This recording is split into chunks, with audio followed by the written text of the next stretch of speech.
Sir तुम्ही लक्ष्मीकांत बेर्डे, अशोक सराफ, सचिन पिळगावकर यांच्यासोबत कामं केली. तर त्यांच्यासोबत काम करण्याचा अनुभव कसा आहे? अ, काय आता लक्ष्मण बेर्डे म्हणल्यानंतर मी इमोशनल, मी रडतो, मी सगळं होतो. त्यामुळे प्रश्नच नाही. पण लक्ष्मीकांत सारखा माणूस आयुष्यात आल्यानंतर एवढं शिकलो त्याकडून. त्याने म्हणजे कसं करायला राहिलं पाहिजे, कसं काय केलं पाहिजे, प्रोड्युसर आपल्याला किती महत्वाचा आहे आणि काय करायला पाहिजे, या सगळ्या गोष्टी, व्यवहार कसा सांभाळायचा असतो. आज प्रशांत दामले आणि भरत जाधव ही दोन्ही लोक आहेत, ते त्याची पॉलिसी फॉलो करतात. म्हणून आज ते लोक आज आज ते नाटकाच्या ह्याच्यामध्ये करोडोपती आहेत. बरोबर. कळलं? कारण नाटक म्हणजे फिल्म करून काही होत नाही, पण नाटक करून सुद्धा करोडोपती होऊ शकतो आपण. हे त्यातून दाखवलेलं. लक्ष्मीकांत बेर्डे सारखा माणूस मिळणं लवकर गेला तो, नाहीतर आज आम्ही आणखीन कुठेतरी असतो. बरोबर. कुठे म्हणजे अगदी तो होता असता, तो प्रोड्युसर झाला असता. म्हणजे तो तो त्याकडे स्क्रिप्ट आलं एकदा. आम्ही तुझ्या वाचून कर्मेना ही 1985 साली पहिली फिल्म केली. दामू केंकरेने डिरेक्ट केलेली. त्यामध्ये अशोक सराफ होते, लक्ष्मण बेर्डे होतं, वर्षा उसगावकर, मी, त्यानंतर प्रदीप आपला विजय पाटकर, त्यानंतर चेतन दळवी, अजित सतबाई, ती आणखीन एक मुलगी राजन दामाणे. आमची सगळ्यांची पहिली फिल्म होती. पहिली डेब्यू फिल्म. ती दामू केंकरेंमुळे आम्हाला मिळाली. तुझ्या वाचून कर्मेना. तिथे अशोक सराफ, लक्ष्मण बेर्डेवर नाटक तर कमी करतच होतो. उचल वांगडी असेल, सगळी नाटकं त्याची. तर त्यामुळे त्याच्याबरोबर आमचं होतं. अशोक बरोबर आमचं तेवढं हे नव्हतं. तर तिथे आम्ही पहिले अशोक बरोबर आम्ही सीन्स केले तिथे. तिथे अशोक सराफ आयुष्यात आले आणि मग त्यांच्याबरोबर खूप सिनेमे केले पुढे सगळे. आणि तसं म्हणजे लक्ष्मणकडे स्क्रिप्ट, आता हिरोकडे जाता ना स्क्रिप्ट पहिला. कोणी रायटर असेल तो किंवा डिरेक्टर असेल किंवा हे माझं स्क्रिप्ट मी वाचायला कधी येऊ, या ना. ते वाचलं त्यांनी एकदा की लक्ष्मण सांगायचा, तो रोल आहे ना, तो नानाचा रोल तो वाड्या करेल, तो पप्याचा रोल पाटकर करेल, तो विनय हेडेकर करेल, तो विजय कदम करेल आणि मग आता बाकीचे बाकीचे मग तुम्ही आणा कोणाला, पण मला काही प्रॉब्लेम नाही, पण हे हे हे रोल हेच करणार असं कर. त्यामुळे आम्ही त्याच्या प्रत्येक फिल्ममध्ये होतो, हो. कारण का आमचं ट्युनिंगच एवढं छान होतं आणि त्यामुळे आम्ही एक एक क्षण एन्जॉय केलाय. बरोबर. झाडाखाली वगैरे मेकअप वगैरे. आत्ताची लोक ज्या पद्धतीमध्ये नवीन पोरं मास करतात, त्यांना आहे ना त्यावेळी लक्ष्मण बेर्डे आता असताना जोडलं असतं त्यांनी त्याला. खरं सांगतो. कारण का आम्ही लोकांनी नेहमीच त्यांनी नेहमी बोललंय, प्रोड्युसर वाचला पाहिजे, तर आपण जगणार, नाही तर नाही. प्रोड्युसरची काळजी नाहीच आहे लोकांना.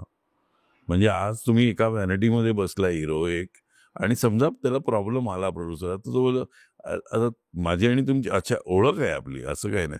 तर मला बोलतो, अरे जा रे तू जरा बस, वाढ आहे तिथे बस ना त्याबरोबर. अरे मी मी आता मला माहिती आहे, मी बसतो.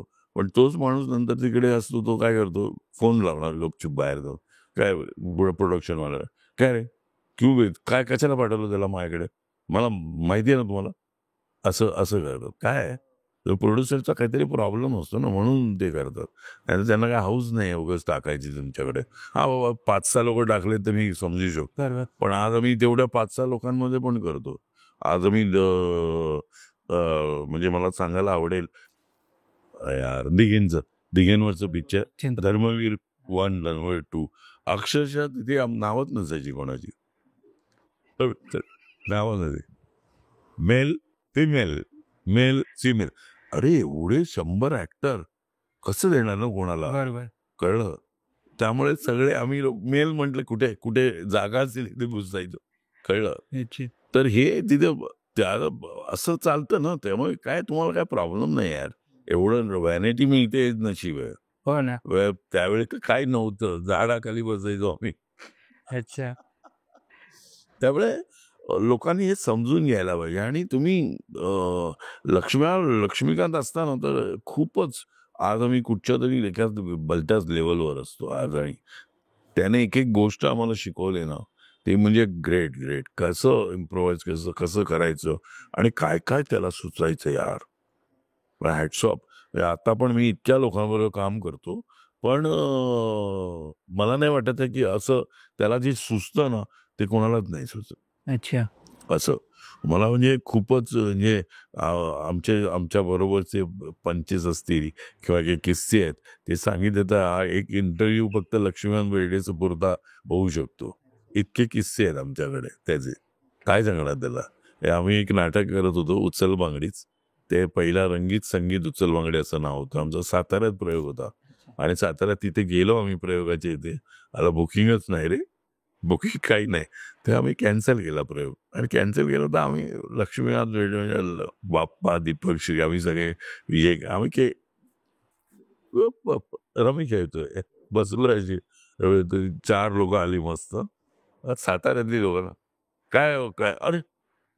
तर त्यांनी बघितलं त्याला वाटलं याला हे विचारतील आता आपल्याला, की तुम्ही प्रयोग का कॅन्सल केला वगैरे. तर लक्ष्मीकांत असं व्यवस्थित बोलत होता आणि अचानक त्यांना बघितलं त्यांनी विचारलं, "काय कधी आहे प्रयोग काय याचं?"